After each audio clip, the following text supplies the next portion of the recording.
So, good evening, everyone, in person and those also visiting with us on our Zoom connection.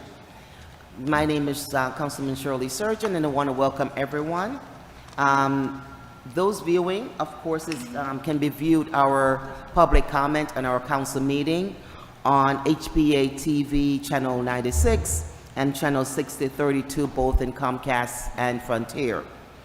So I'm going to read a little housekeeping information. Please bear with us tonight for the information I'm going to share with you, and please remember this. Public comment is conducted in accordance with the following procedures. Each person shall give her name and his or her name address. And also, if you're representing a group, please, all the group will come up at one time. We have about 25 speakers signed up, and of course, several online also. So we want to make sure everybody gets a chance to address the council meeting. Again, each speaker will be given 3 minutes, and our timekeeper is going to be Councilman Josh Mitchum. So take a look at the clock right there, and when you're almost 3 minutes is up, I'm going to ask you to summarize so we can be respectful and give everyone an opportunity to speak to the council members. And please remember that you are addressing the council as a whole, not one council person or any other council members, so no slanderous information against council members. And so we will make sure that everyone, is respected here publicly.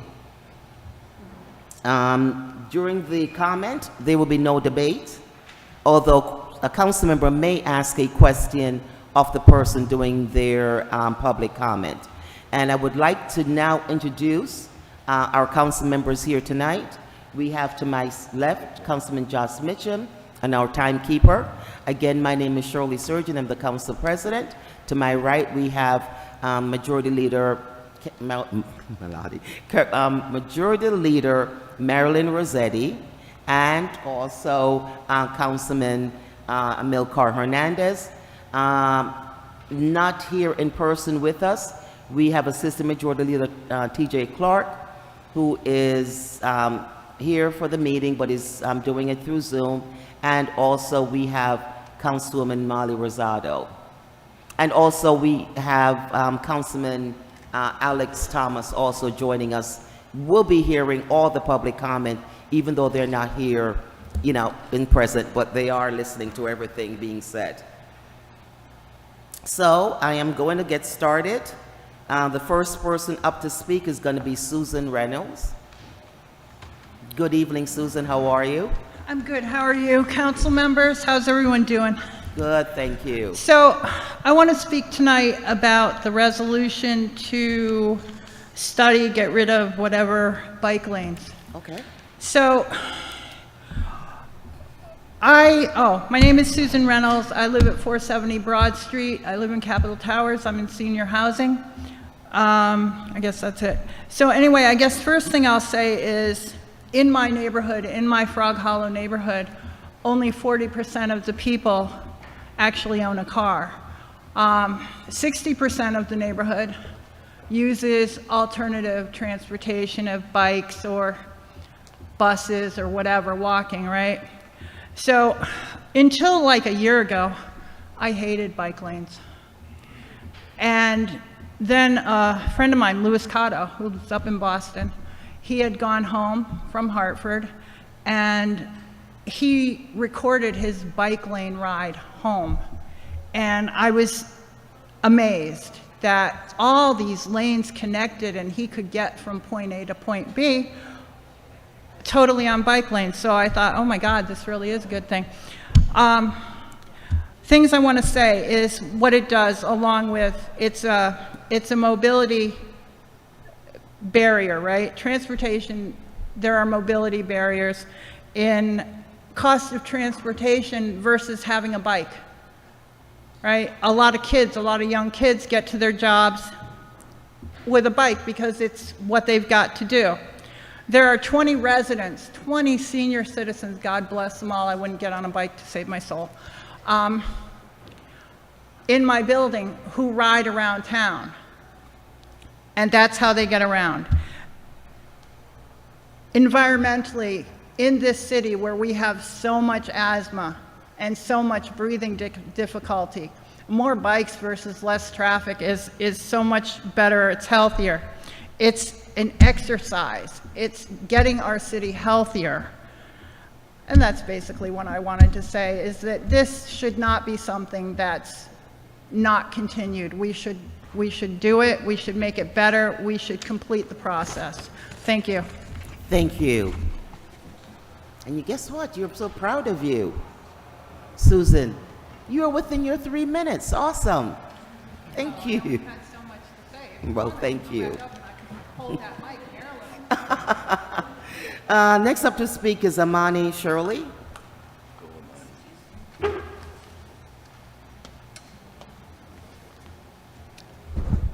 Hello, everyone. Thank you, council members. My name is Amani Shirley, and I am a social worker and a core team member, former core chair of Young Legends under the United Way of Northeastern and Central Connecticut.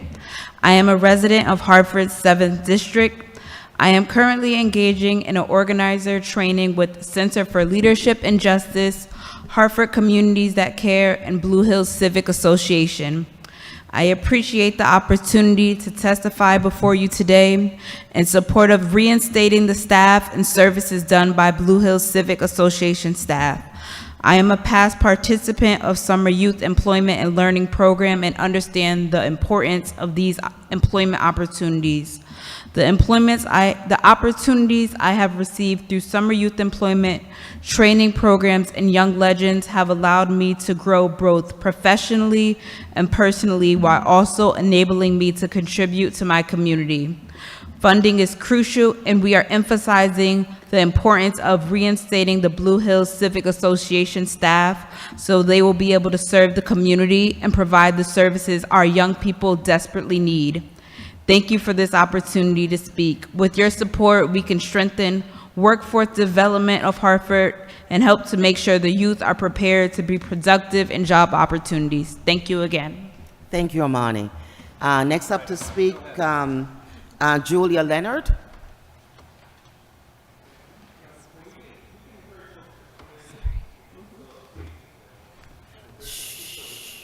If there are people standing on the outside, you're welcome to come in. There are enough seats empty, so you please come in and have a seat and join us. You still have your 3 minutes, Amani, so that's okay. We'll make sure you have your 3 minutes. Or Julia. No, that was Amani. Julia Leonard. Hello. Okay. Thank you. My name is Julia Leonard, and I'm a resident of Windsor and therefore a neighbor of Hartford. I am here because I love thy neighbor. I'm also a paraeducator for Breakthrough Magnet North, and as part of our compact for the school that I teach, part of fulfilling it is to help others in our schools, homes, and communities. I am here tonight to ask to restore the Blue Hills Civic Association, their staff, and all of the programs that help make a huge impact for the Hartford community, and that includes their summer youth program. The Blue Hills Civic Association Summer Youth Program is responsible for recruiting 400 to 500 youth members and young adults living in Hartford, helping to clean up their communities, giving them opportunities for growth and employment and in workforce development, and giving them opportunities to thrive and stand for the community that they live in.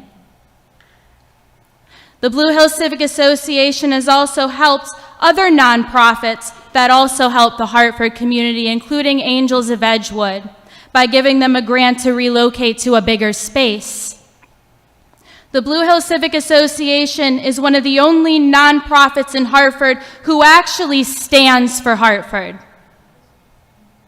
It's run by Hartford's own community leaders, and therefore knows Hartford better than almost all the nonprofits in this city. The Blue Hills Civic Association stands for what communities should actually stand for. It stands for hope, it stands for purpose, it stands for a sense of belonging, it stands for a thriving community, and finally, it stands for Hartford itself. So I ask everyone in council, why are you allowing it to be taken away? Thank you. Thank you, Ms. Leonard. Next up to speak, Brother Lovejoy. Just in time. Good evening, Madam President. Good evening. And City Council members. My name is Brother Kelvin X. Lovejoy, resident of Hartford, 51 Barber Street. Today I come once again to speak about the condition that we have found ourselves in with Blue Hills Civic Association. We came here approximately 1 month ago in a very heartfelt, emotional state.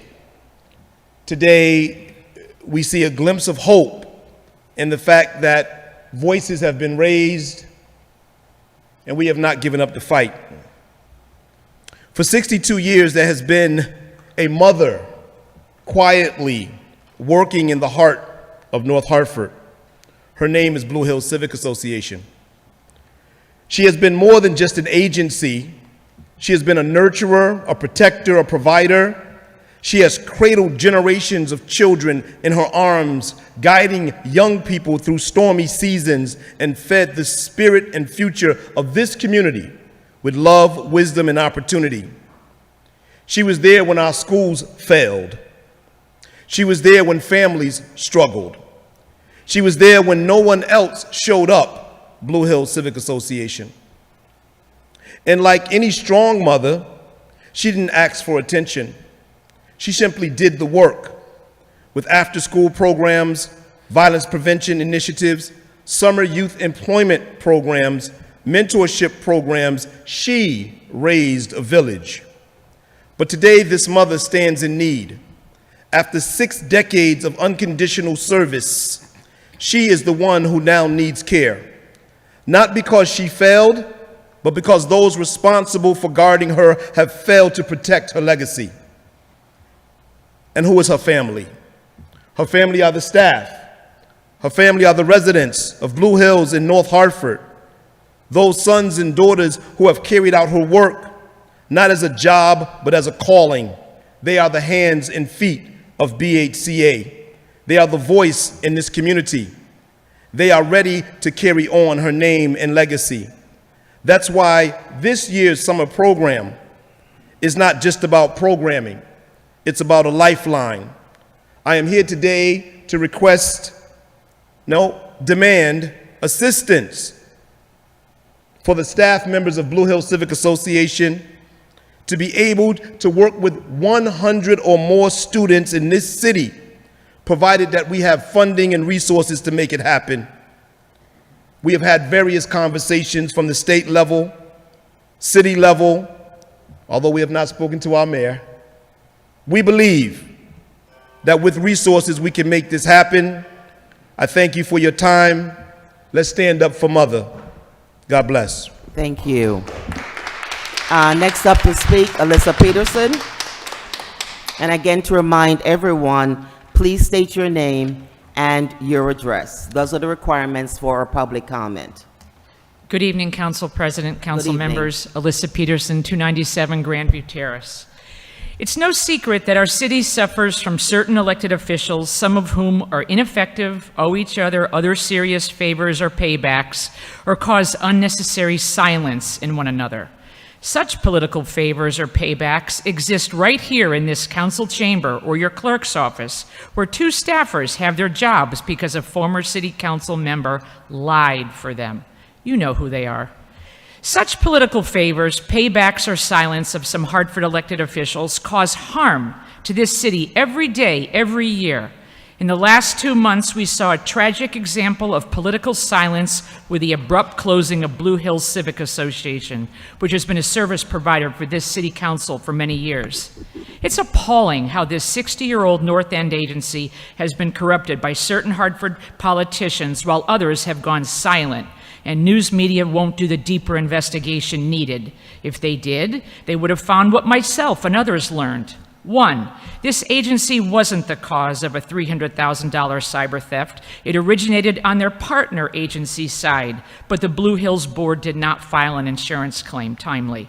Two, Blue Hills Civic staff were unaware that a former board president, a current state senator, and state representative turned this agency's boring but trusted business model inside out to become a pass-through agency for state funding instead. Three, under this new political business model, the average Blue Hills Civic employee had no clue how many millions of state grant dollars were being flushed through this city agency to other parties with no oversight.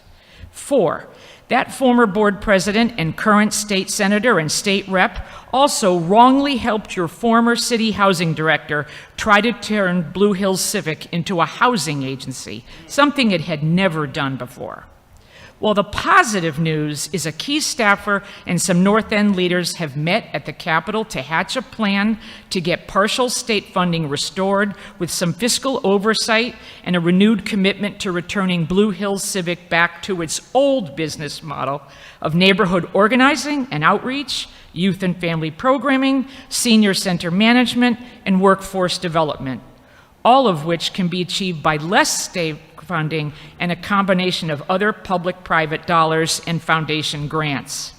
I was sorry to hear that Blue Hills Civic Association already lost out on federal CDBG funds, but I certainly hope this council will continue to support their contract for the North End Senior Center while they work out details of restoring partial state funding to reopen their 400-student summer program. Thank you for listening. Thank you. Next up to speak, we have Jay Stange. Jay Stange, S-T-A-N-G-E. Yeah, good evening, council members, council president, surgeon, and members. I've met some of you before. My name's Jay Stange, and I live at 177 Auburn Road in West Hartford. Some of you I met in the 2.5 years that I spent working here in Hartford at the Center for Latino Progress. I was a subcontractor at times with the city, and I'm here tonight to talk about Resolution 2025-019, which has been moved to committee.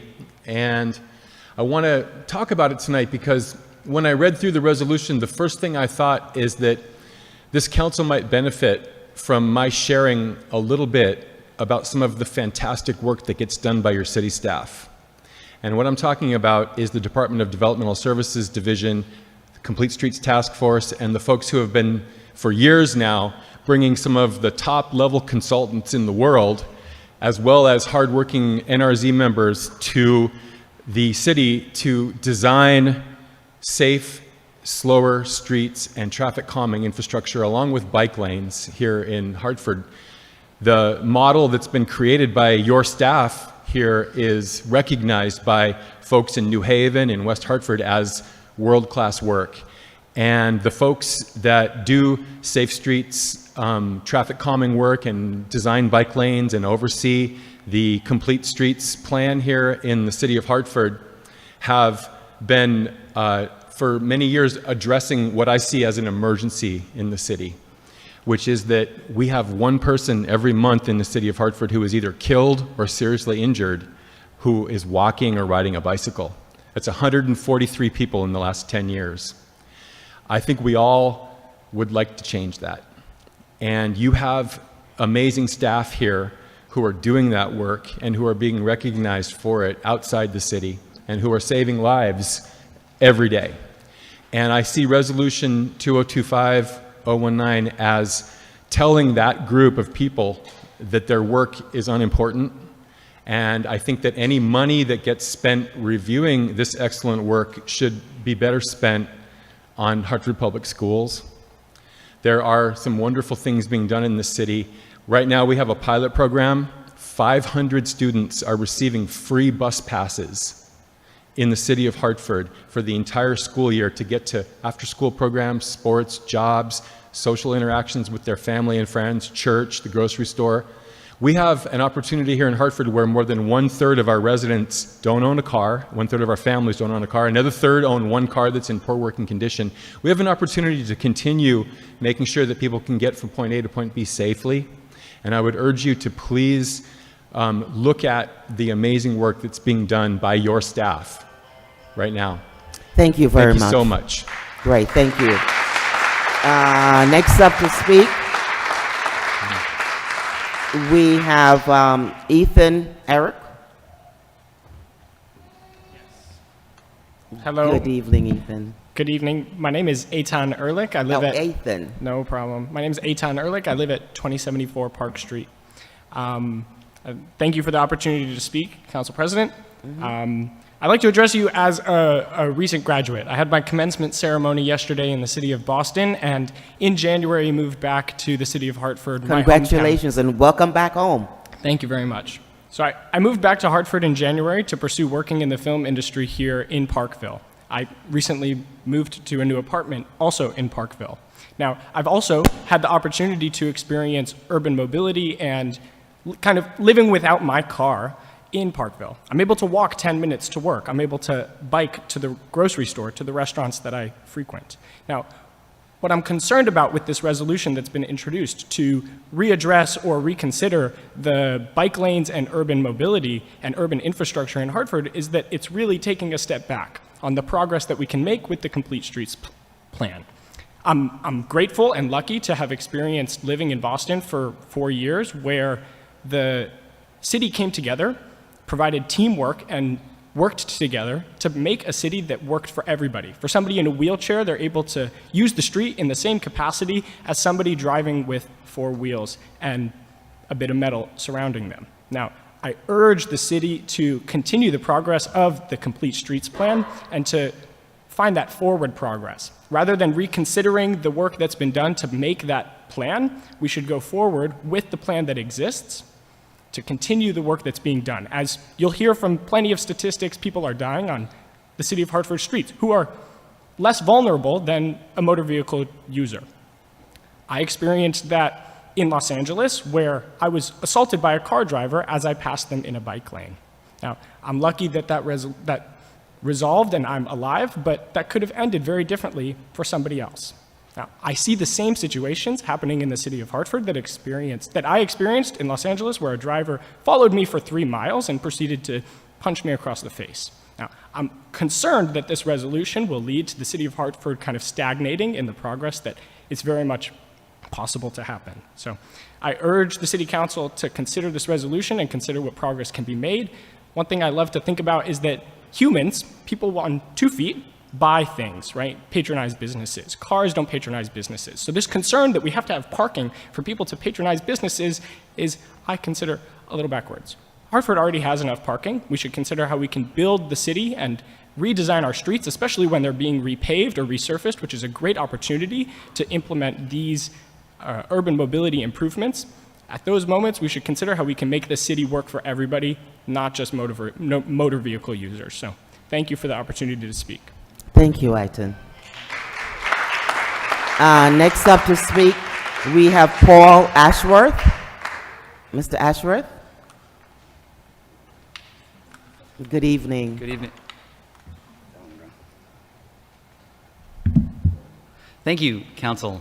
First, thank you for your service. I know it's tough to be an elected official out there today, whether it's misinformation or misunderstanding. It's a hard thing, and I certainly don't want to do it. So thank you very much for being council members. I'm here to talk about 2025-019. Could you state your address, please? Yes, of course. Thank Paul you. Ashworth. I'm at 24 Park Place here in Hartford. In the resolution, it cites the impetus to start the study as some stories that were told by local businesses. And while I care about local businesses, I don't think we should take action based on an anecdotal evidence. If you do research, we know that that tells you that maybe that's something we should look at, but that doesn't give you the solution immediately. It means we should do more study. So if we're looking at what's going wrong with businesses, we should look at the do an economic study of the effect of those parking spaces on the business. Are they necessary? And if the parking really is the problem, the supply of parking, like someone else mentioned, we could look into a parking study for district parking or find other solutions. Also, I take particular issue with some of the outlined outcomes of the study. One of them was to divert cyclists away from commercial cores during business hours. This disregards all of those people who need to use a bicycle to get to work or to take their kids to a doctor's appointment. That would make sense if all cyclists were recreational users, but that's not true. As I think someone else already quoted, something like 40% of Frog Hollow residents do not have access to a vehicle, so we know that those people need to get to these places during business hours. That can't be a resolution. Third, the City of Hartford does have excellent staff. I know because I was one of them for 2.5 years. They do incredible work. And to reverse this, the effort that they've done, really does feel like disregarding their effort. And they're probably going to come to the same conclusion. They've already studied these roads with the constraints that the road is under, whether it's curb to curb width, and the resources that the city has to make changes. If there was a different solution, they would have found it already, unless there's more resources that we could find to make changes. Finally, I just wanted to mention 2 names. Beth Bosco and Nicholas Thompson were both killed on the streets of Hartford within the last few months. To make changes in this direction is the wrong way to go. Thank you. Thank you. Next up to speak, we have Christopher Brown. Christopher Brown. Thank you. Good evening. Good evening. I'm here to speak about Resolution 2025-019, calling for a study on the potential of removing or reconfiguring bike lanes. My name is Christopher Brown, that Chris Brown. And your address, please? I live at 121 Putnam Street. Thank you. I moved to Hartford from New Jersey in 1998. This month marks 21 years that I have lived at 121 Putnam Street. And in all that time, I've used bicycles as my primary means of transportation. Furthermore, in those 21 years, I have never left my house on Putnam Street for more than 10 minutes without seeing someone out on a bicycle. Any day, any time of the year. When there was a nor'easter that closed my street for 3 or 4 days without being plowed, as soon as I got to Capitol Ave, I saw some dude on a bicycle. People use them year-round in my neighborhood for transportation. This summer marks 10 years that I've worked at the Center for Latino Progress's BCCO program and shop. Every day that we're open, no matter what, and honestly, some days that we're closed, no matter what the weather, people visit our shop who depend on their bicycles for mobility, for work, for fun, for exercise. A lot of kids ride their bikes. I'm sure you've seen them. And they can be rascals, but that's a hell of a great thing for them to be doing compared to what else they could be doing. So in my 27 years in Hartford, biking for transportation hasn't been the easiest or safest. But bit by bit, progress has been made, and miles of bike lanes and traffic calming have made streets better and safer for Hartford's most vulnerable users. Hartford was decimated by 70 years of short-sighted prioritizing of automobile parking. That damage needs to be repaired and not furthered. In a city that has seen vital education funds cut, it is unfathomable that anyone would propose diverting severely limited budget funds toward a study that would roll back progress, endanger the physical safety and educational and environmental futures of our young people and everyone else in Hartford. Thank you. Thank you. Next, we have Casey Moran. Casey?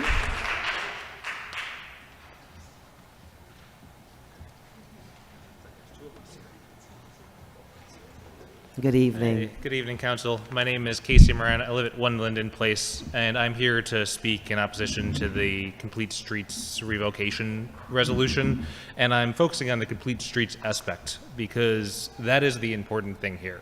We as a city, many of you up there, many of the people in the room, 5, 6, 7 years ago, went through a years-long public engagement process to build a complete streets plan that made sense for the city of Hartford, that included the opinions of everyone who lived in the city to the greatest extent possible, and out came this great plan.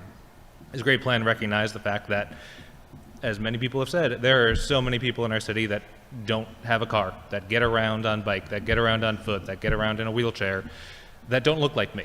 They slide by on a sidewalk, all of a sudden they're gone, they're on a bike, and they're just on their way. They're in dark clothing, they have no other choice. Half the time they're on kids' bikes, just getting from point A to point B. And those are the people why this plan, as it stands today, is so important. But I also want to talk about what's been done since that Complete Streets plan has actually been put into force. Very little. I think it got passed in 2019, 2020, and then the pandemic happened. I can count on one hand all of the projects that have happened since it actually got passed. The city staff has been doing a great job, but there's one, maybe 1.5 people who are actually planning and pushing these things forward, and budgets are constantly limited. There's money sitting on the table that's been allocated through grants that hasn't actually been put forward. We have trails that were started in 2004 that are still incomplete that would be a community resource. Why are we trying to undo something that we haven't even tried yet after a years-long public engagement process? That is why I'm here today, and that's why I hope that this resolution is defeated, and we actually try this thing. Try it for a year, try it for 2 years, push it forward, make it so you can get from point A to point B safely, on foot, on bike. Twice today, I was almost hit by turning cars in intersections. The new traffic lights out here on Main Street have been reprogrammed so you don't have an exclusive phase anymore. Does the city care about the people who get around outside of a car? If this resolution moves forward, it very much raises the question of whether that's the case. Thank you very much. Thank you so very much. Next up to speak is going to be Talassi Brooks. Good evening. Good evening, Madam President, members of the committee, or the council, rather. My name is Talassi Brooks. I live at 1835 Main Street, South Windsor, and I'm here to speak about Resolution 2025-19. I grew up in West Hartford and have lived in Connecticut for most of my life. I was gone for about 17 years and came back recently. And in that time that I was gone, for the vast majority of it, I used a bicycle as my primary means of transportation. And what I learned from these adventures is that not only is using a bicycle a great way to get around for the earth, but it is also a great way to get around for a community, and that communities that have good bike transportation are generally better places to live and more vital communities. I think that the last thing that Hartford needs, having come back here recently, is faster moving cars and more danger to pedestrians. I think if it were a more bikeable and walkable city, it would also be a more livable city, and so the council should continue with the progress that it's already made and keep moving things forward in that direction. Thank you. Thank you. Next, we have Dwight Anderson.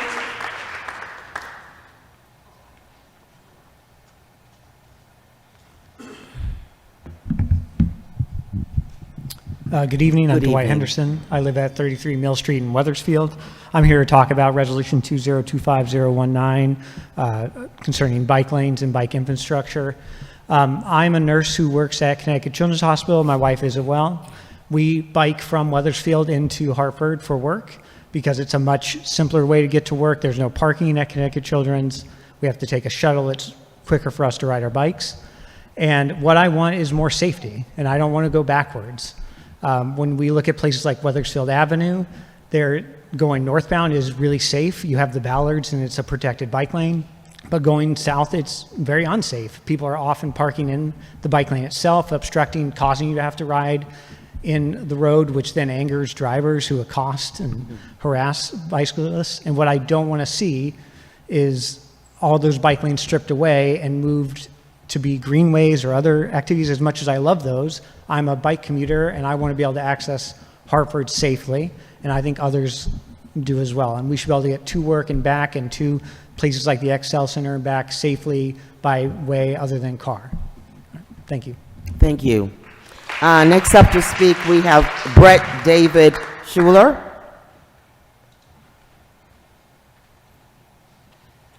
Good evening. Thank you, Council, for allowing me to speak. My name is Brett Schuler at 37 Alden Street, Apartment F in Hartford. I'm here to speak about Resolution 2025-19. The Complete Streets program is not just about bike lanes. It's also about traffic calming and safety measures and ultimately making Hartford an approachable and inviting place. With that being said, as someone who lives off of Wethersfield Ave, the traffic calming measures that have occurred have been a tremendous improvement. So thank you for that. It used to be a 2-lane drag strip, but now there's cement barriers that stop everyone, and it's a lot nicer to be. Living in the South End, I commute by bike to downtown where I work. And with the traffic calming measures on Wethersfield Ave, it has been great that we also got the added benefit of the bike lanes going northbound. As was just said, that's very easy, but it's still incomplete coming back from my work. With that and the other areas that the bike lanes are incomplete, it stops people from actually utilizing them. If you can only get one way to where you want to go safely on a bike, that doesn't matter if you're still coming home the other way in an incomplete and dangerous setup where you're crossing multiple lanes and you're ultimately not able to get around safely.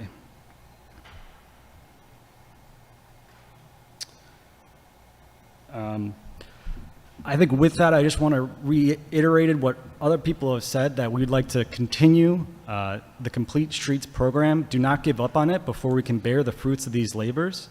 As someone who has the means to have a car and who can commute by car, I choose to go through by bike, one, to remove one extra car from the road, and also as a way to get out in my environment within Hartford where I can stop elsewhere on my way home.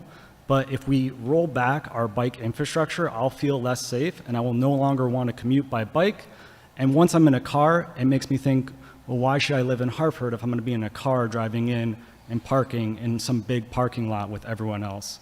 So I just wish you would think on that. So thank you for your time. Thank you.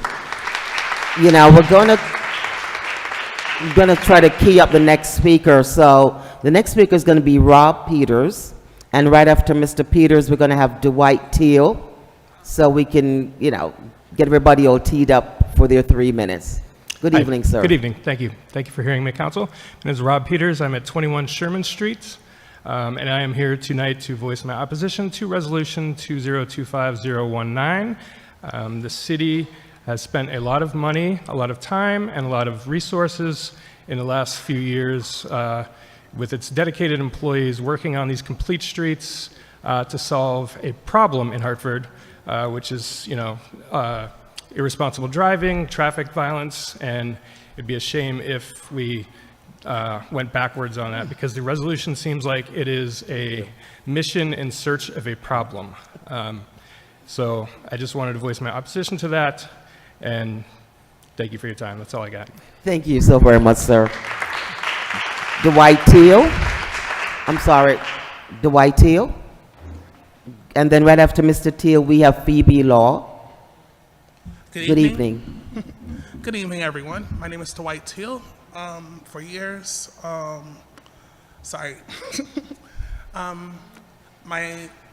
pretty much I live in 555 Asylum Ave on downtown Hartford area near Bushnell Park.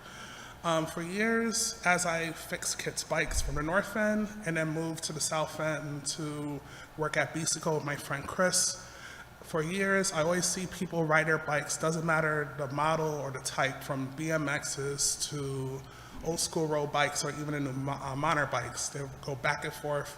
They needed to go back to either the hospital, from Hartford Hospital, to going back and forth to work.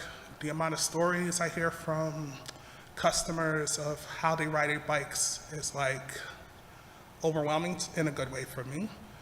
I think that how the streets are right now, we do need more bike lanes because there's just a lot of people that rather just speed through the streets just for fun with fake license plates, and the list goes on, or they just don't care who rides on the lanes or on the street. They just want to like hit them sometimes. We had a recent person that worked at Bisico named Antonio. he worked at BCO for a bit, and then when he went home, he got hit by a car. He did pass away, but it's just so many stories I hear about people when they ride their bikes back and forth to work, how many near misses. Even for me, when I ride from the north end, I had a school bus just literally push me on the wrong side of the road. So I think we just need more safe bike lanes when it comes to going back to either school, work, or if some people want to go to the gym or something that's like an emergency.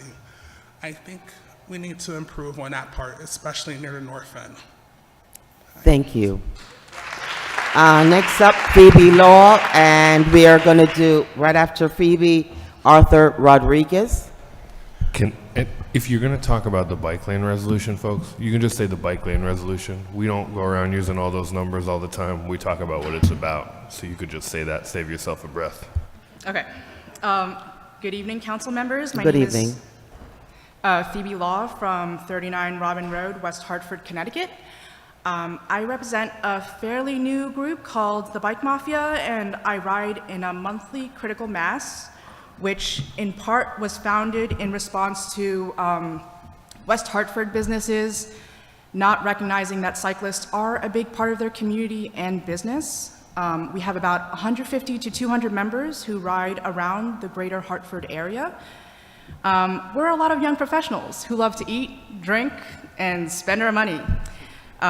Just this weekend, walking around the cook shop, I overheard a young couple talk about how they moved here because they love the walkability of the area.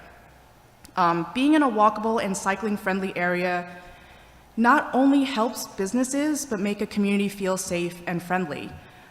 We also care deeply about safe infrastructure for those of us that can only get around by public transit and bike, many of whom might not be able to represent themselves here.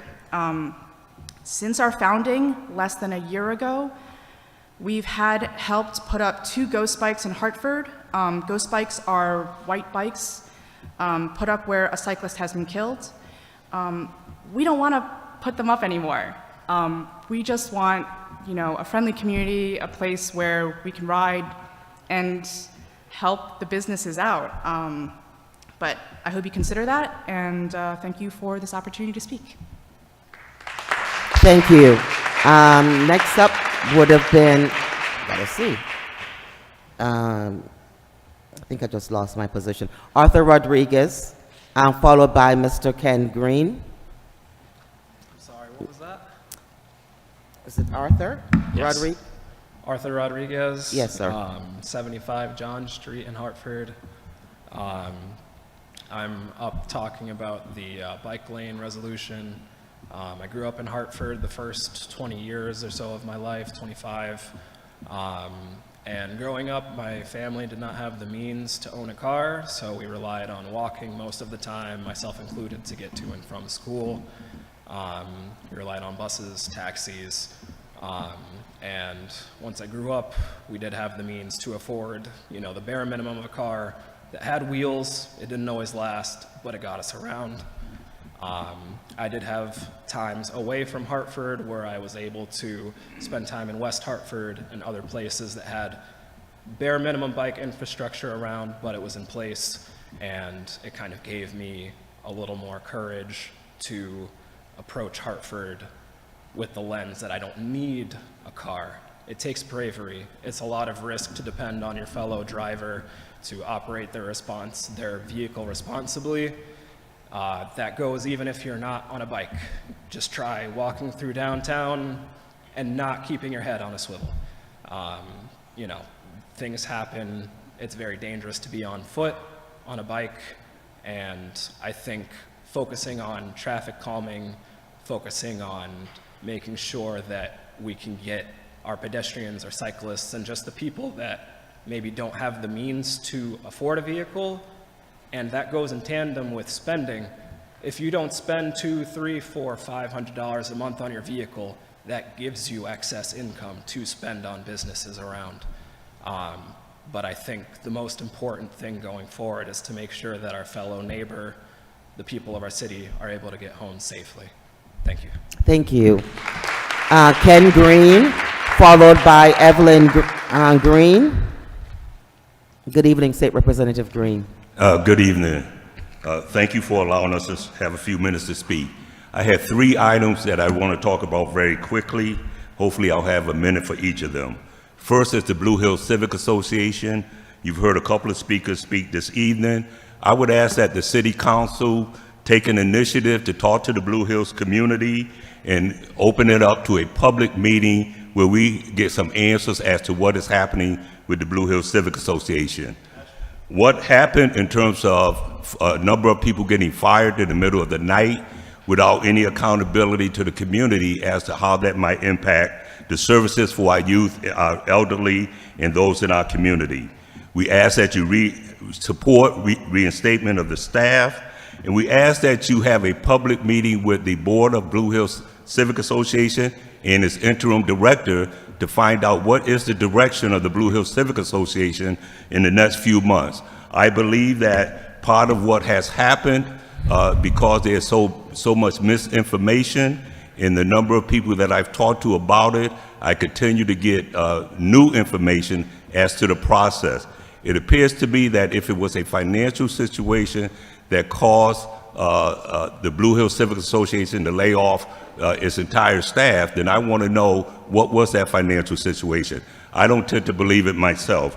I believe that part of this is politically motivated. A previous speaker talked about what they thought was happening behind the scenes, and I must say that I tend to agree with some of those comments. So I think that the community deserves more information. I think that as a city council, you should direct the community getting more information. Traffic calming.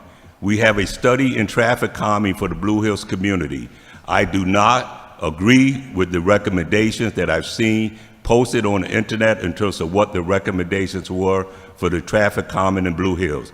I do not believe that concrete barriers, those yellow and black poles, the white poles that continue to get hit by cars, is attractive to the community. The Blue Hills community is a residential community of homeowners and people committed to the aesthetics and the beauty of that community.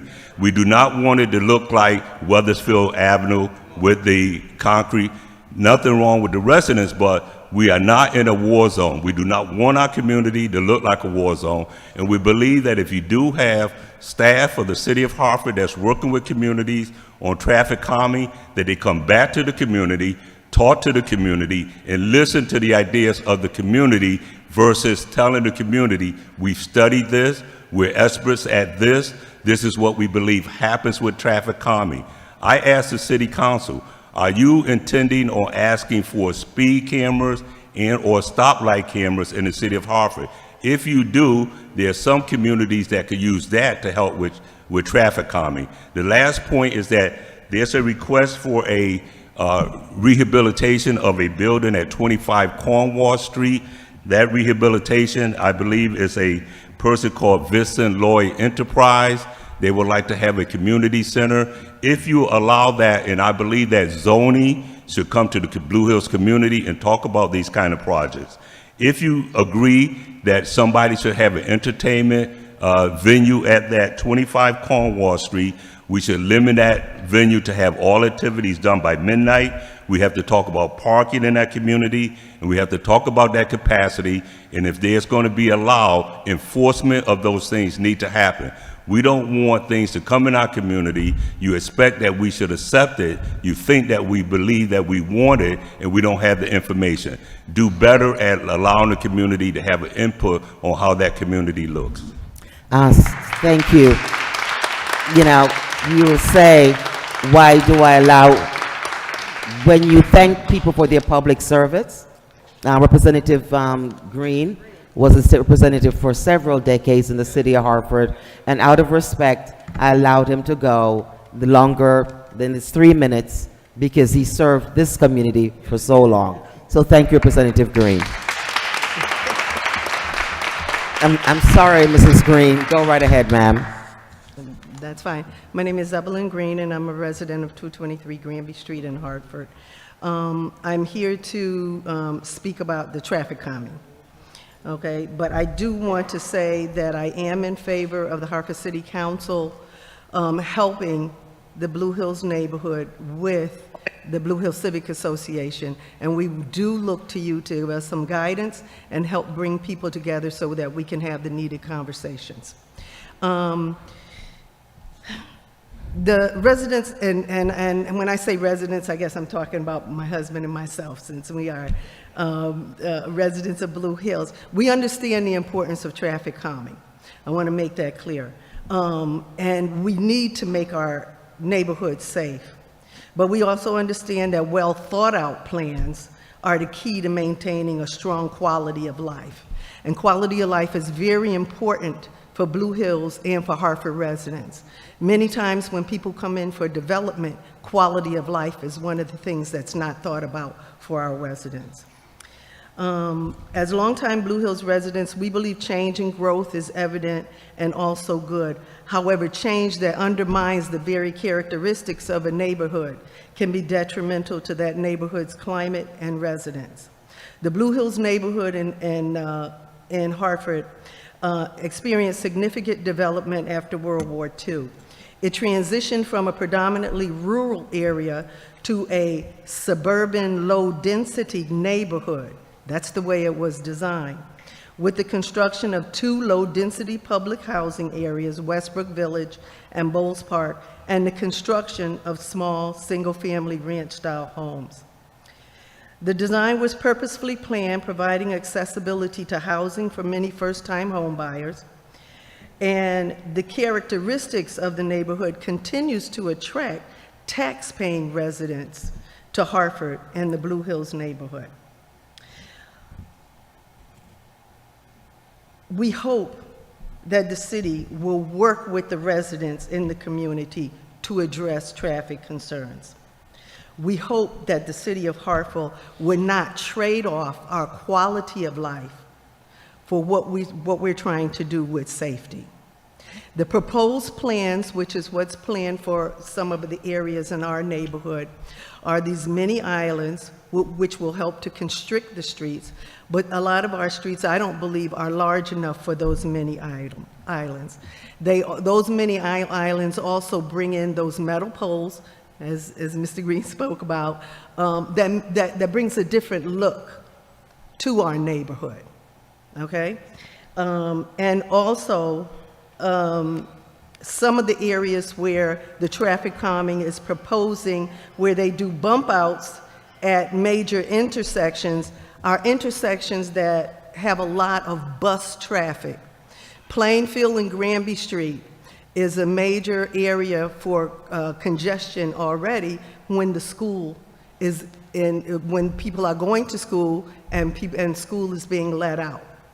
Parents park on Granby Street and walk their children around to the school. If there are bump outs there on that intersection, you have city buses, you have school buses, and now you have parents, where are they going to park when they want to park and not get in the Plainfield Street congestion? Where are they now going to go? Because we're also going to be incorporating bike lanes, okay? So bike lanes are important.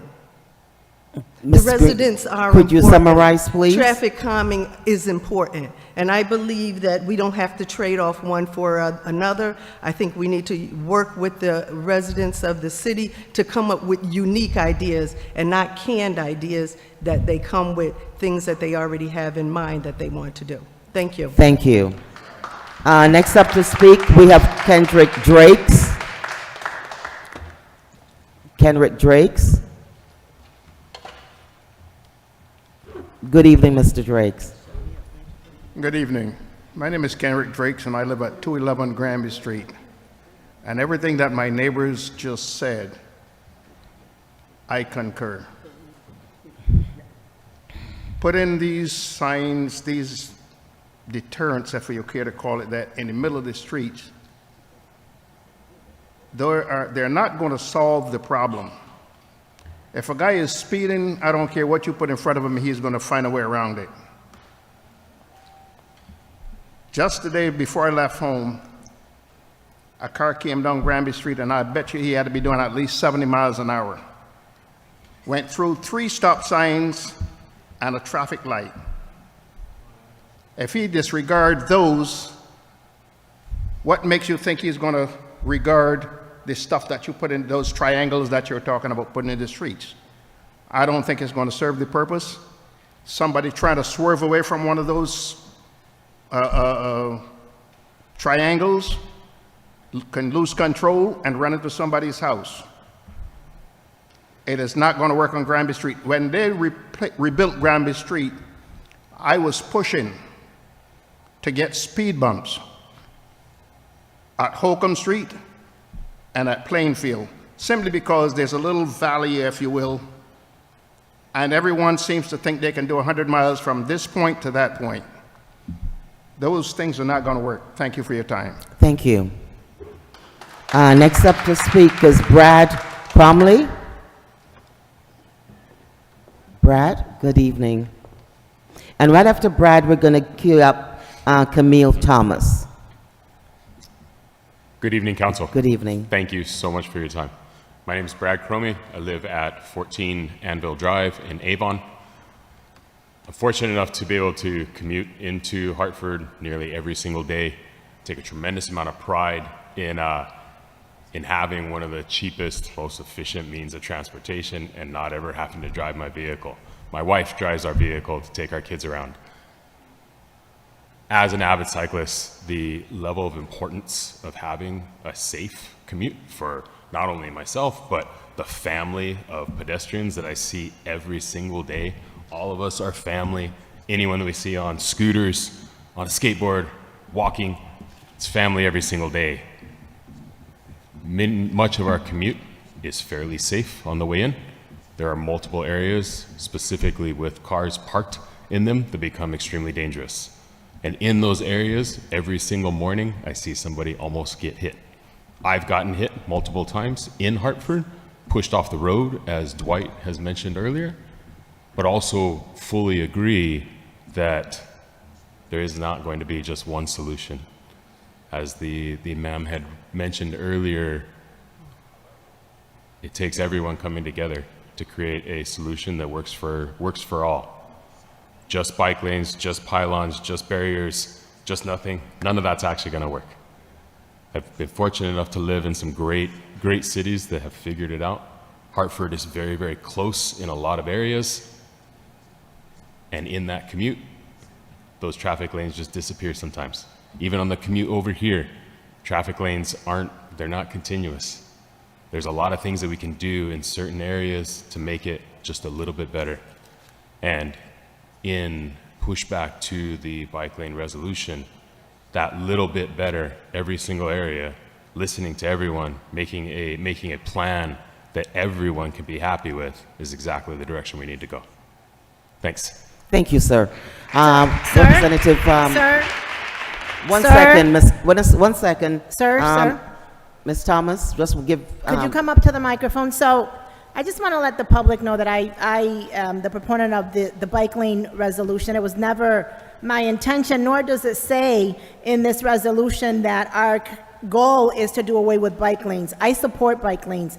I want them safer. And just like you said, sir, I have gotten a lot of complaints as a council person where, families or individuals are driving down a lane and then there's no bike lane. Yes. Okay, so how can you take out your children, right? Because we're adults, we can maneuver, of driving down Farmington Avenue, and by the cathedral, no bike lane. And so what I'm looking is for equality, consistency, and something that works for all of us. So I urge individuals that are coming to the microphone like you did, which I will reach out to you, to please help us make it better. Tell us what you would like to see. And as a councilwoman, I'm never going to put money in front of safety. If we don't have the money here, if I have to call the governor, if I have to talk to Larson to get a grant, we'll do that. But we need to work as a community so that it works for all. Thank you. Thank you so much. Ms. Thomas? And after Ms. Thomas, we have Ellen. Thank you, Ellen. I appreciate that help. Go ahead, ma'am. Thank you. Hello, everyone. Good evening, council members. Thank you for having me. My name is Camille Thomas. I live at 276 Lime Street. I actually overheard last week in the budget meeting that the selection for police chief is going on. There's interviews being processed, and that we should have a chief by July. This is exactly the opposite of what the city of Hartford residents was promised. A month or two, 3 ago, there was an unfortunate mishap with this election. Due diligence was not had. No one, the individual that was chosen was not vetted, and more so, there was listening sessions that were held, and the individual represented the exact opposite of what people expressed in those listening sessions. Again, they're having listening sessions, but ironically, during the midst of them, there's interviews going on. Not only that there are interviews going on, the posting for the job is almost like a magical piece of paper because it's non-existent and I don't know where to find it. And when I call the city, they don't know how to direct me either. So this absolutely seems misleading. It seems that the community is being disregarded and ignored. And it kind of seems like we're playing a little trickery here. And it's unfortunate. And I'm reaching out to all the members here because you guys are an extension of the community. What we experience, you guys experience. If there's a bump in the road on Tower Ave, you guys are gonna go over the same bump. It is disheartening to feel that we're not being listened to. And I would hope that we can hold you guys accountable to hold the administration accountable. What has been done is very disingenuous, it's dishonest, and it is blatantly disregarding us as residents, and it feels like we're being ignored to and lied to. So if you guys can look into the matter, because again, you guys are having listening sessions, and clearly no one is listening because you guys are simultaneously interviewing. Again, you guys are having listening sessions and no one is being listening to, and there's interviews going on. Suppose I wanted to apply. Poor me couldn't even attempt to do so. So whatever process is going on, it seems deceitful, it seems dishonest, it seems disingenuine, and those characteristics are unbecoming of leadership and should not continue. Thank you. Thank you. Next up to speak is, there you go, Ellen. And right after Ellen, we have Rose Rivera. Good evening. Good evening. Hello, my name is Ellen Eichenhorst, and I'm a property owner at 12 Babcock Street here in Hartford. I have lived in Hartford for about 8 years now, and I love this city. I always kind of joke that Hartford's really not that bad because, it's really not. There's so much that you can do here. And one of the things that when I first moved here, I'd been living in Boston, and I slowly started seeing more bike lanes appear. And specifically, I remember the day I went down Farmington Avenue and finally saw those sharrows, yes, they're called sharrows, painted on Farmington Avenue, and I whooped with joy because that meant that I was allowed to be there. And simply just painting things on a road tells people that you're allowed to be there. And what we're asking for here is not only are we asking to be seen and recognized, but we're also here to share that there should not be a question of are bike lanes taking up parking spots for businesses? Because they're not. You should see all of our bikes outside right now and how little space that truly takes up. So when I read this resolution and I see that it's a question about businesses saying, is it taking away our parking? That's ridiculous because I don't think a parking ticket has been issued even in the cars that have been parked in bike lanes at all this past year. And that's a problem. Now, the other thing I wanted to share is that I heard that there was a question of, what are we looking for? What are the bike lanes that we're looking for? And I agree, we don't want ugly bike lanes, okay? We don't want big, necessarily concrete barriers. I get that, right? Aesthetics matter. But we have, actually, a 2019 City of Hartford Bicycle Master Plan, And I will read from it where it says that there are many, I'm not going to read from it because you guys can look it up, but there are recommendations that are in place. And there are ideas that are currently, as you have heard from today, that people have been putting time and money into, and that these are really good ideas and they exist. And they're not done in the isolation of someone just saying, I think this is a good idea. There are so many professional minds and great people out there who are saying that these are really good things. And so I highly encourage the council to look at the things that are already in place and understand that, you know, the reality is that people, that cyclists and pedestrians want to be seen. We want to feel like we are allowed to be here. And while there are much better bicycle lanes and traffic measures, much better things out there than sharrows, a bike painted on the ground, at least just says that we're allowed to be here and tells cars that we're allowed to be here too. So I encourage that we look at the plans that are already in place with a critical eye, talk to people about what works, what doesn't work, but I really don't think that there should be any space here at the table to consider regressing and pulling away from things that are already funded for and have already been approved. Thank you. Thank you, Ellen. Rose Rivera. Rose Rivera. Then after Rose, we have Demetrius.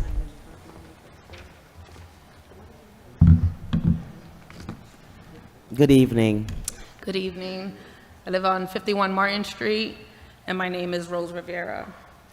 I am a mother, a mentor, a woman committed to the survival and success of our youth in this community. I come before you today, City Council President and members, not just with a plea, but with a purpose. We know an audit is happening with Blue Hill Civic Association. That's fine. Let the process happen. But right now, what we need from you is urgent. Resources that would allow us to serve at least 100 youth in the city this summer. And time is running out. We've worked with youth before BHCA, and when I say we, I mean several of the former members of staff of Blue Hill Civic Association. We work with youth through BHCA, and we will continue this work long after tonight. But we can't do it alone. Hartford is in crisis. In the North End, children are witnessing things no child should see. There have been ambushes, shootings, people are being shot at funerals. More and more of our young people are homeless, bouncing from house to house, trying to survive. And while we sit here, some child is trying drugs for the first time just to quiet the pain.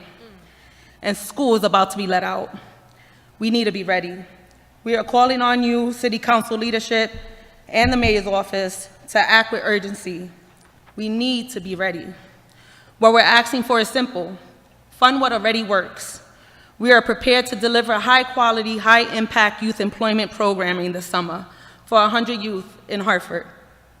Not as a favor, but as a necessity, because this is not just a summer job, it's a lifeline.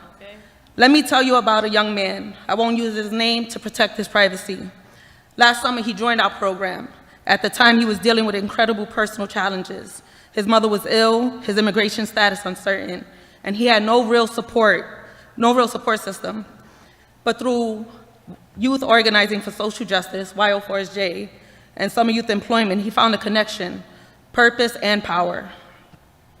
Today, he's an active youth leader in YO4SJ, advocating for change in this very city. That's what happens when you invest in our young people. They rise.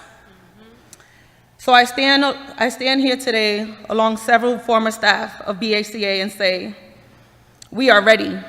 We have the structure, we have the staff, and we have the heart. Now we need the funding. Support us in serving 100 youth this summer and watch what's possible when a city decides its children matter.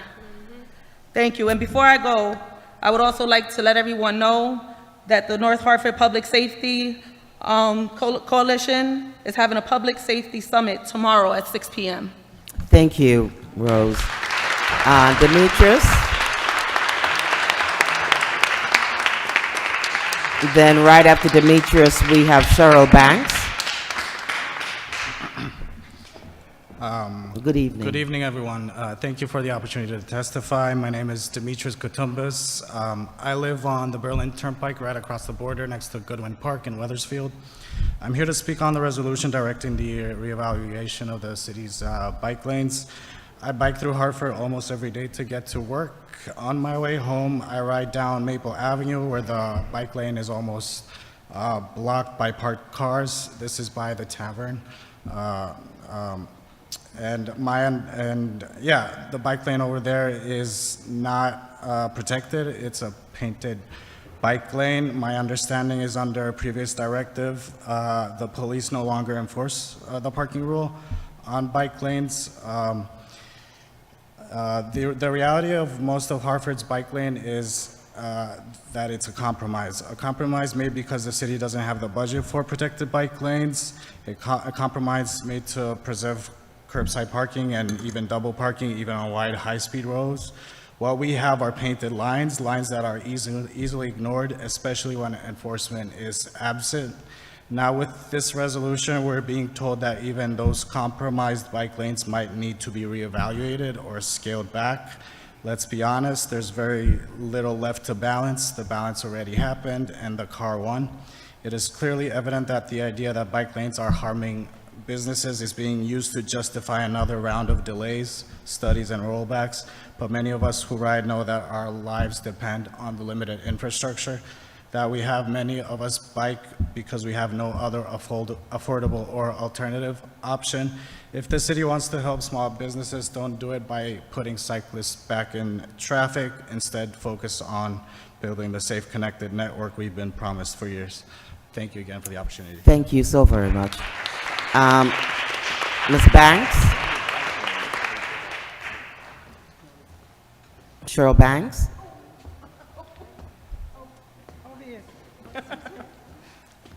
Forgive me, sorry. Good evening. Good evening, council members.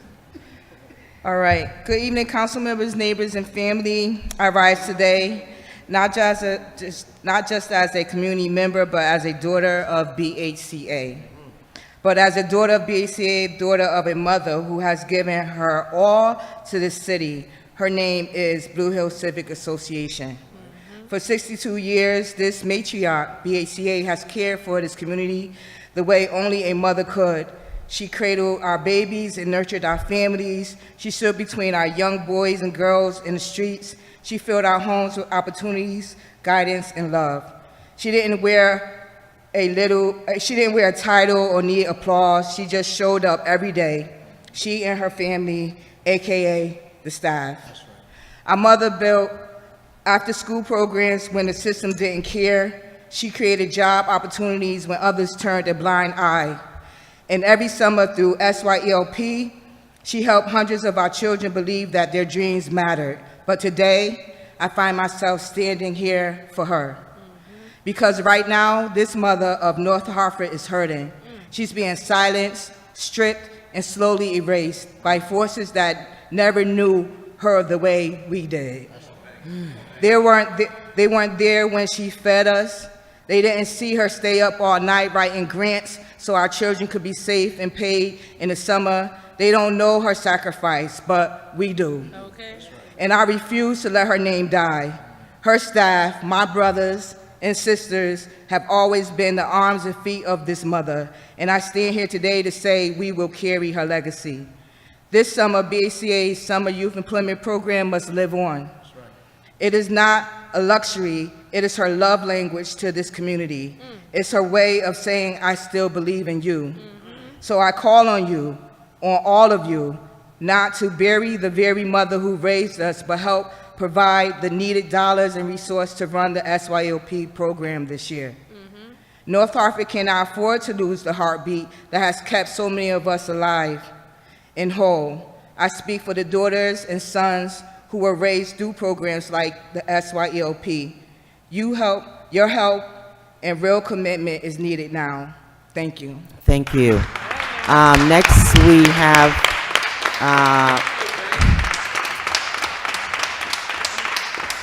is it Janae Wilson? Janae Wilson? Janae Wilson?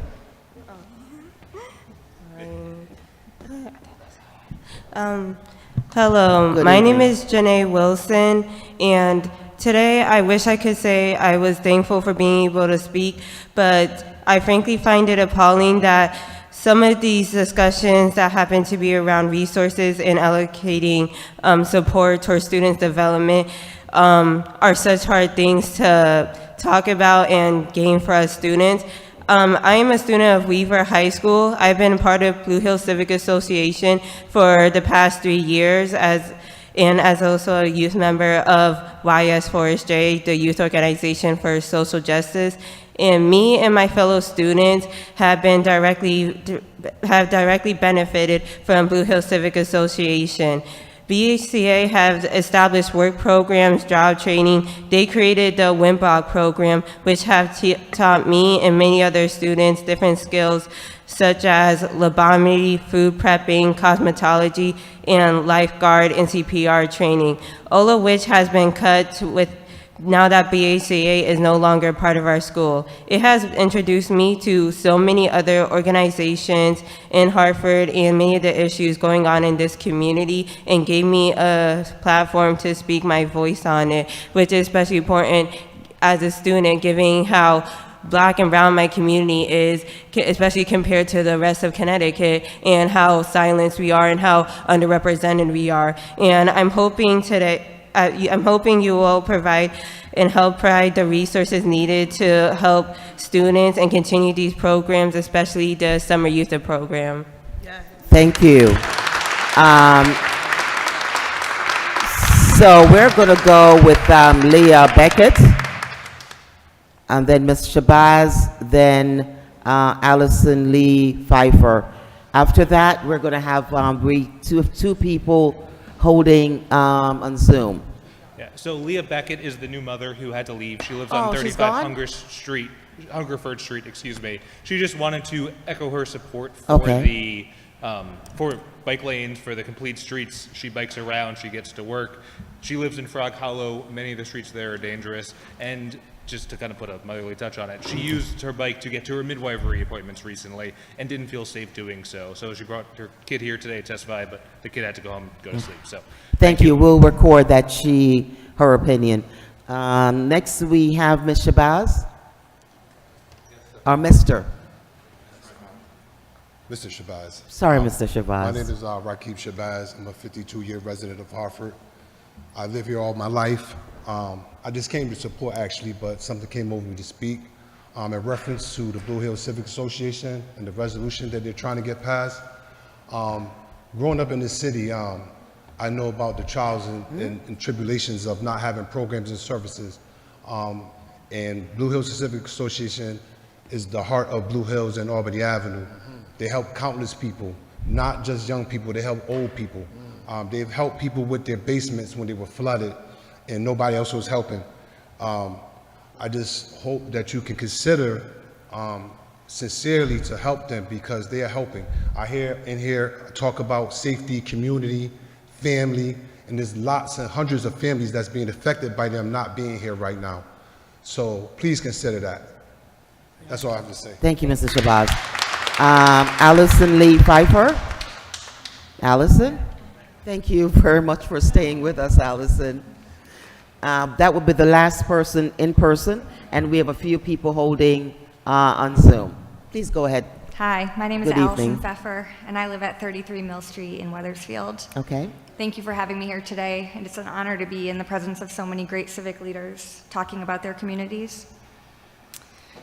I moved away from Connecticut in 2005 and came back in 2022, so a long time away. For the majority of my adult life, I did not own a car. I commuted by bike. And biking offers a freedom that I encourage everyone to experience. Similar to my husband, I'm also a nurse at Connecticut Children's and commute by bike from Weathersfield into the city for my 3 12-hour shifts a week. I see the impact of vehicular violence quite frequently when we care for children who have been impacted by cars, whether they're a pedestrian or a cyclist. You asked specifically when you spoke a few moments ago about what can you do.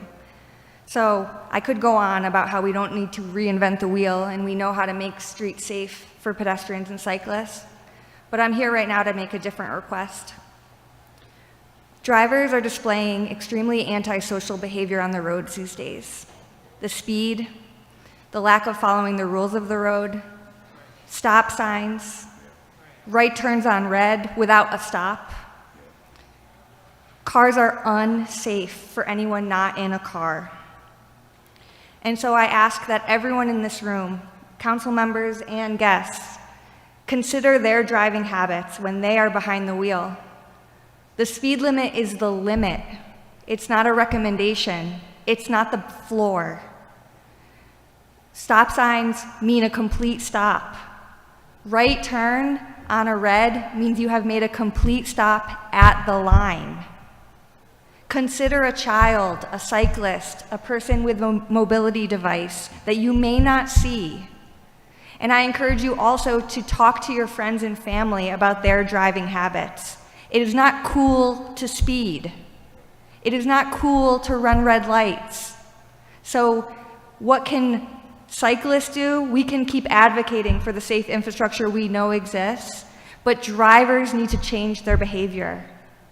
So please, figure out a way to make drivers change their behaviors. Thank you. Thank you. On our Zoom meeting, Ms. Denise Best, and then after Ms. Denise Best, we'll queue up for Evelise Carrera. Good evening, Ms. Best. You're on mute. We can't hear you.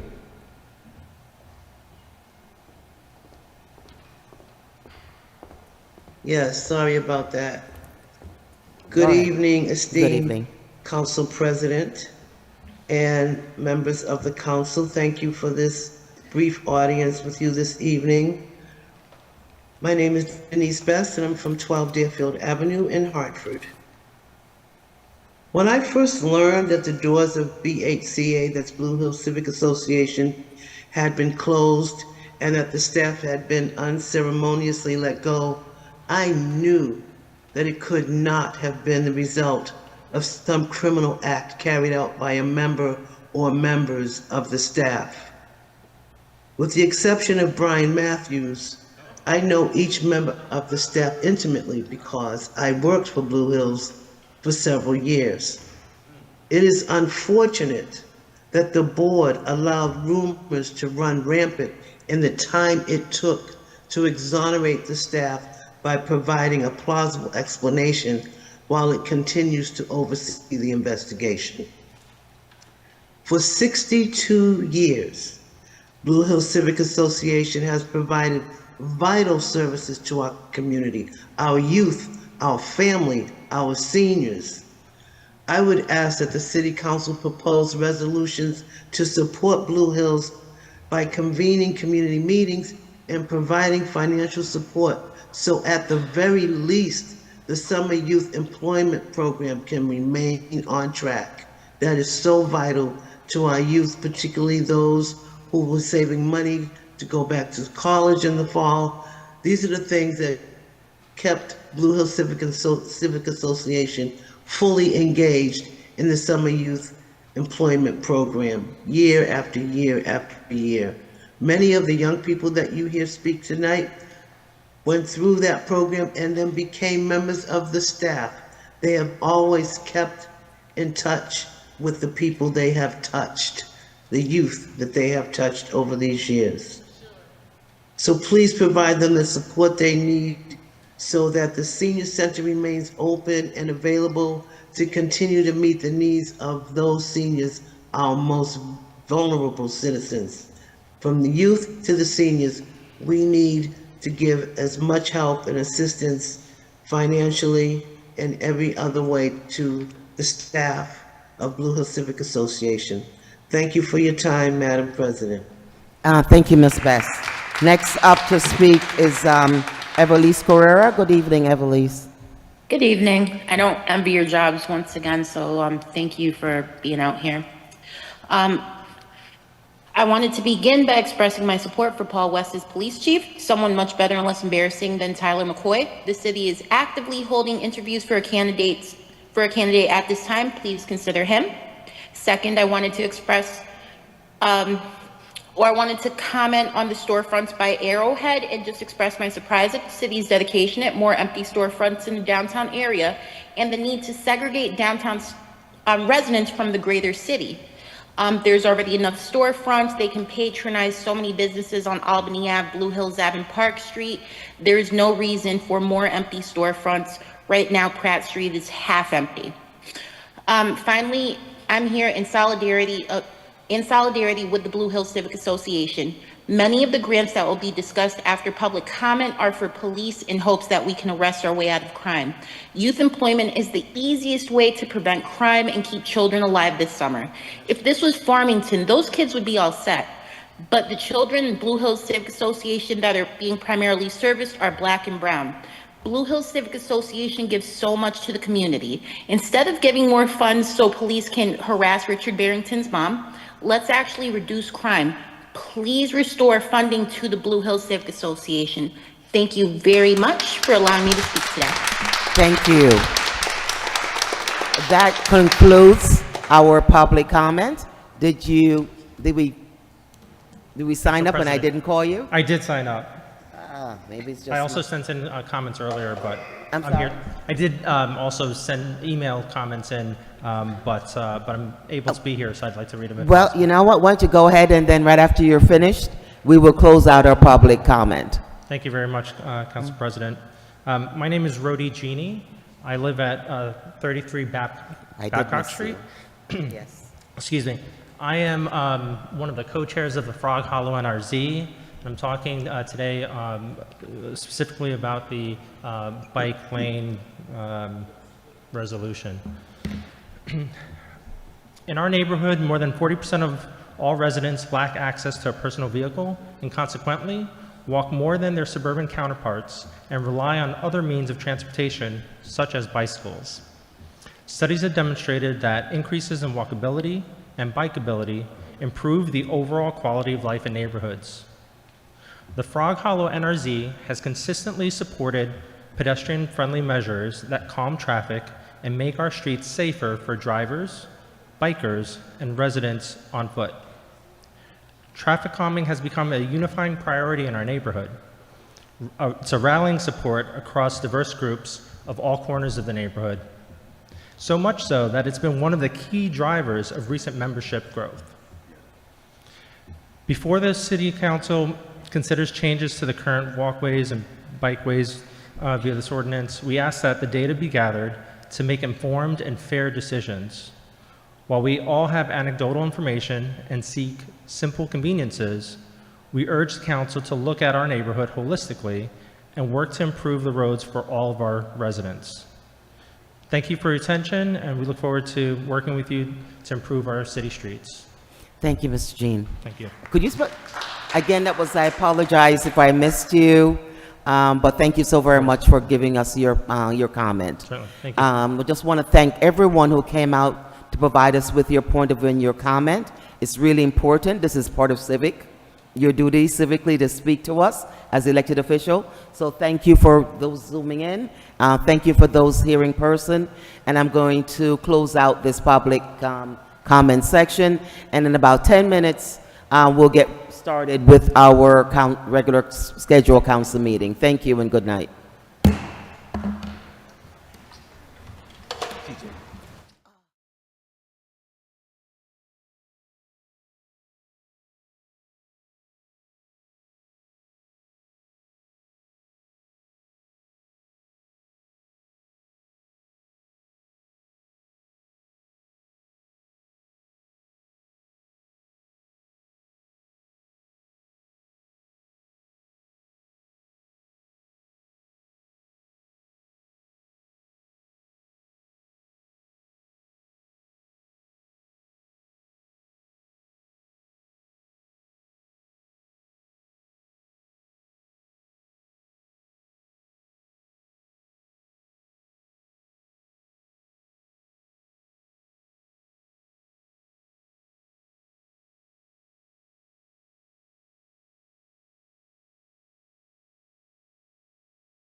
Good evening, everyone. Those in person and those who are viewing on our meeting on the Hartford Public Access Television Station. And don't forget, you can access the Hartford Public Access Station at Comcast and Frontier 6032 and Channel 96. I'm now calling to order our regular scheduled meeting of May 12, 2025 to order. Mr. Clerk, please call the roll. Councilwoman Bilodeau. Councilman Clark. Here. Councilman Gale. Councilman Hernandez. Here. Councilman Mictum. Here. Councilwoman Rosato. Present. Councilwoman Rossetti. Here. Council President Surgeon. Yes, here. Councilman Thomas. You have a quorum, Madam President. Thank you, Mr. Town Clerk. Could we please stand and say the Pledge of Allegiance?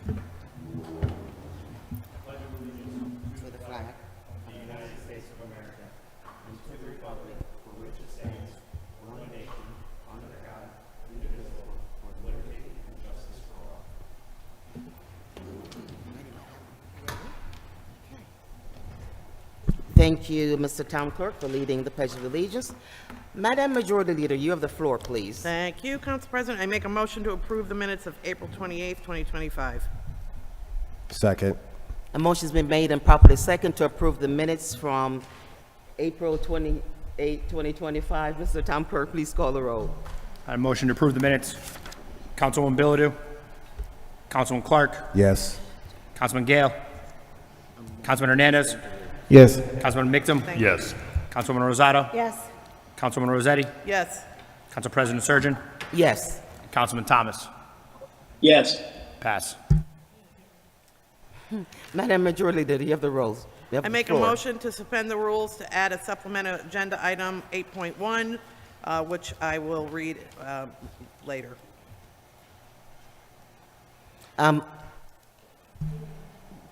Is there a motion to be second to suspend the rules? Second. A motion has been made to suspend the rules for items 8.1? That's it. That's the, okay. I'm sorry. To suspend the rules for all the items on the supplemental agenda. And the motion has been made and properly second. So the motion on the floor is to suspend the rules for items on the supplemental agenda 8.1 through 8.8. Yeah. Just need a second. So the motion again to suspend the rules for items 8.1 through items 8.8 has been seconded, right, Assistant Majority Leader Clark? Second again, yes. So the motion has been made and properly seconded to suspend the rules for the supplemental agenda. Are there any discussion? No question and discussion. Mr. Town Clerk, please call the roll. On items 8.1 through 8.8, Councilwoman Bilodeau. Councilman Clark. Yes. Councilman Gale. Councilman Hernandez. Yes. Councilman Mictum. Yes. Councilwoman Rosato. Yes. Councilwoman Rossetti. Yes. Council President Surgeon. Yes. And Councilman Thomas. Yes. Pass. Great. Mr. Town Clerk, can we just have 1 minute, please?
Thank you for being patient with us while we get our paperwork together. Madam Majority Leader, you have the floor.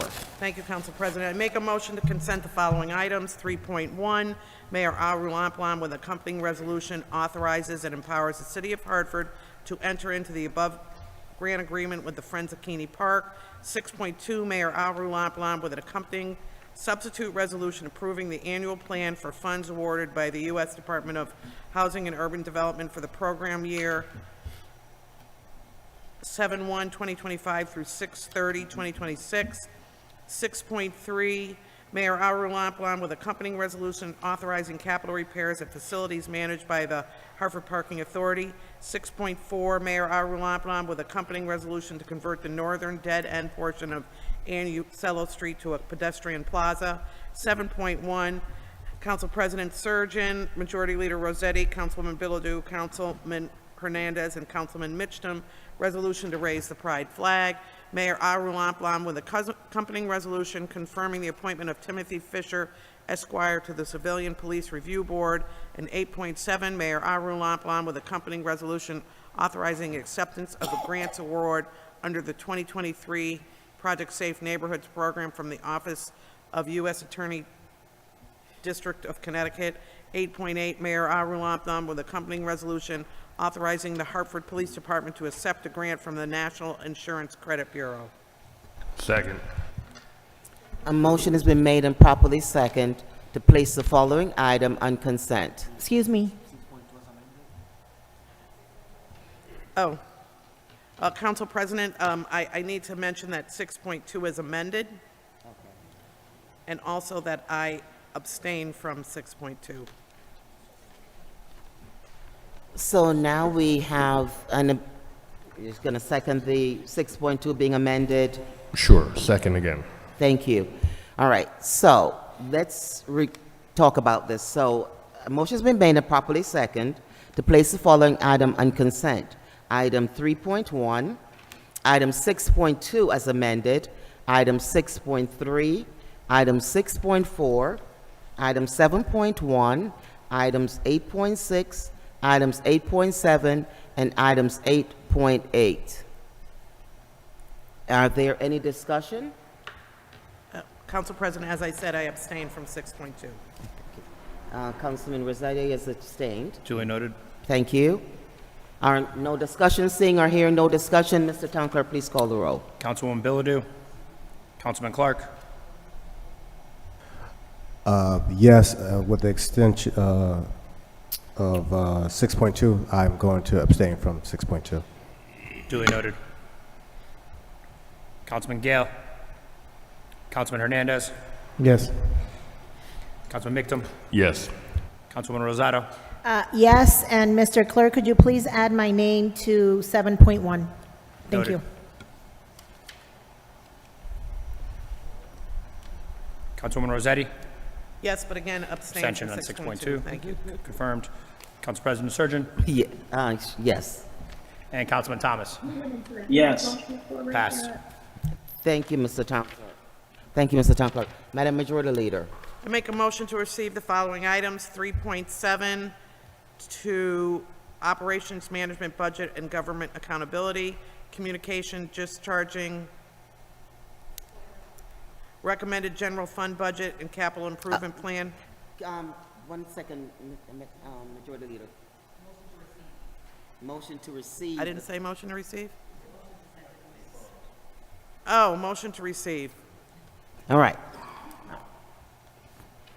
So we're going to do a motion to receive the following items. 3.7, Operations Management Budget and Government Accountability, Communication Discharge and Recommended General Fund Budget and Capital Improvement Plan, Ordinance of Appropriation of General Fund, Ordinance concerning appropriation in the Capital Improvement Fund, and Ordinance Tax Levy on the list of October 1st, 2024. 3.8, Operations Management Budget and Government Accountability, Communication discharging the following substitute resolution, improving the annual action plan for funds awarded by U.S. Department of Housing and Urban Development by the program year 7/1 to 2025, 6/30/2026. 4.1, Operations Management Budget Affordability Committee report discussing the following resolution authorizing capital repairs at facilities managed by the Hartford Parking Authority. 8.3 Quality of Life and Public Safety report discussing resolution confirming the appointment of Timothy Fisher Esquire to the Civilian Police Review Board. 8.4 Quality of Life and Public Safety report discussing resolution authorizing the acceptance of a grant award under the 2023 Project Safe Neighborhoods program from the Office of the United States Attorney, District of Connecticut. And 8.5 Quality of Life and Public Safety report discussing the resolution authorizing the Hartford Police Department to accept a grant from the National Insurance Crime Bureau. Second. A motion has been made and properly second to receive the following items. Items 3.7, items 3.8, items 4.1, items 8.3, items 8.4, items 8.5. Are there any questions or discussion? Seeing or hearing none, Mr. Town Clerk, please call the roll. Councilwoman Bilodeau. Councilman Clark. Yes. Councilman Gale. Councilman Hernandez. Yes. Councilman Mictum. Yes. Councilwoman Rosato. Yes. Councilwoman Rossetti. Yes. Council President Surgeon. Yes. And Councilman Thomas. Yes. Pass. Madam Majority Leader, you have the floor. I make a motion to refer the following items. 3.2 to the Public Works, Parks, Recreation, Environment Committee, Mayor Arulanplam with accompanying resolution appointing Melita Gaudet to the Parks and Recreation Advisory Commission to the Public Works. 5.1 to Public Works, Parks, Recreation, Environment Committee, Mayor Arulanplam with accompanying ordinance amendments to ensure no vehicles park on the grass at city-owned parks and green spaces with a public hearing on May 19th, 2025 at 7 p.m. 3.3 to Health and Human Services Committee, Mayor Arulanplam with accompanying resolution appointing Felipe Sanchez to the Hartford LGBTQ+ Commission. 3.4 to the Health and Human Services Committee, Mayor Arulanplam with accompanying resolution appointing Joshua Quinones to the Hartford LGBTQ+ Commission. To the Health and Human Services Committee, Mayor Arulanplam with accompanying resolution appointing Joelle Hicks Rivera to the Hartford LGBTQ+ Commission. And 3.6 to the Health and Human Services Committee, Mayor Arulanplam with accompanying resolution confirming the appointment of Louis Izari to the Hartford LGBTQ+ Commission. Second. A motion has been made and properly second to refer the following items. Items 3.2 to the Public Works, Park, Recreation, Environmental Committee. Items 5.1 to the Public Works, Parks, Recreation, Environment Committee. And with the public hearing of 5/19/2025 at 7 p.m. Items 3.4, 3.3, 3.5, and 3.6 to the Health and Human Services Committee. Motion's been made and properly second. Is there any discussions? Any discussion? Seeing or hearing discussion, Mr. Town Clerk, please call the roll. On the referred items, Councilwoman Bilodeau. Councilman Clark. Yes. Councilman Gale. Councilman Hernandez. Yes. Councilman Mictum. Yes. Councilwoman Rosato. Yes. Councilwoman Rossetti. Yes. Council President Surgeon. Yes. Councilman Thomas. Yes. Pass. Thank you, Mr. Town Clerk. Madam Majority Leader. I make a motion to postpone the following items. 6.5, Councilmember Gale, Councilmember Hernandez, an ordinance amending Chapter 31, Article 3, Sections 31-87 and 31-95 of the Municipal Code of Hartford to preserve the safety of city streets and sidewalks post-construction by utilities and others and post-repaving by the city. 8.2, Quality of Life and Public Safety Report discussing postponement of a resolution to approve an initial contract for the city's automated traffic enforcement safety device vendor. Thank you, Madam Majority Leader. Second. Great. The item has been made and properly second to postpone the following items, items 6.5 and items 8.2. Are there any discussion on the referred items? Seeing or hearing no discussion, Mr. Town Clerk, please call the roll. On the postponed items, Councilwoman Bilodeau. Councilman Clark. Yes. Councilman Gale. Councilman Hernandez. Yes. Councilman Mictum. Yes. Councilwoman Rosado. Yes. Councilwoman Rossetti. Yes. Council President Surgeon. Yes. Councilman Thomas.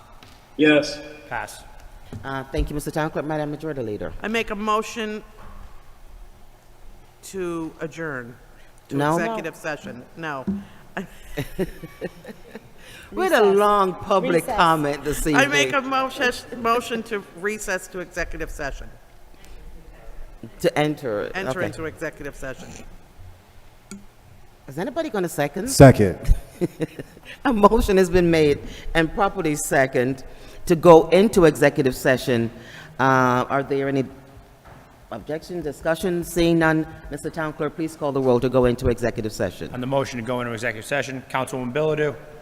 Councilman Clark. Yes. Councilman Gale. Councilman Hernandez. Yes. Councilman Mictum. Yes. Councilwoman Rosado. Yes. Councilwoman Rossetti. Yes. Council President Surgeon. Yes. And Councilman Thomas. Pass. Thank you, Mr. Town Clerk. Now we'll go into executive session, and please stay with us. We will be out.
Madam Majority Leader, you have the floor. I make a motion to come back from executive session. Second. The motion is being made and properly second to come out of executive session and return to a regular scheduled meeting. Mr. Town Clerk, would you call the roll, please? It was, yeah, T.J. Clark second. Thank you. Councilwoman Biladu, Councilman Clark, Yes. Councilman Gale, Councilman Hernandez, Yes. Councilman Mictum, Yes. Councilwoman Rosato, Yes? Councilwoman Rossetti, Yes. Council President Surgeon, Yes. and Councilman Thomas. Pass. Madam Majority Leader, you have the floor, ma'am. I make a motion to take action on 8.1, Mayor Arulampulam with accompanying request of the case of Edward Parker versus the City of Hartford for $170,000 settlement. Second. A motion has been made and properly second to approve the settlement request by the Corporation Council of the case of Edward Parker versus the City of Hartford for $170,000. The motion has been made and properly seconded. Mr. Town Clerk, please call the roll. It's been a long night. Councilwoman Biladu, Councilman Clark, Yes. Councilman Gale, Councilman Hernandez, Yes. Councilman Mictum, Yes. Councilwoman Rosato, Yes? Councilwoman Rossetti, Yes. Council President Surgeon, Yes. Councilman Thomas. Pass. Thank you, Mr. Town Clerk. Madam Majority Leader. I make a motion to recess until May 21st at noon for 6.1, Mayor Arulampulam with accompanying recommended general fund budget and grant and capital improvement program, ordinance of appropriation for general fund, ordinance concerning appropriation in the capital improvement fund, and ordinance tax levy on list of October 1st, 2024. Thank you, Mr. Majority Leader. Is there a second? Second. Second. The motion is made and properly second to recess the council meeting for item 6.1 until May 21st at noon. Are there questions? Discussion? No. Mr. Mr. Town Clerk, please call the roll. Councilwoman Biladu, Councilman Clark, Yes. Councilman Gale, Councilman Hernandez, Yes. Councilman Mictum, Yes. Councilwoman Rosato, Yes? Councilwoman Rossetti, Yes. Council President Surgeon, Yes. Councilman Thomas. Pass. Okay, ladies and gentlemen, this is a recess council meeting until May 21st, 2025 at noon. Please join us at noon on the 21st for the continuation of this council meeting on item 6.1, which is our budget. So we'll see each other on the 21st at noon. Thank you for joining us.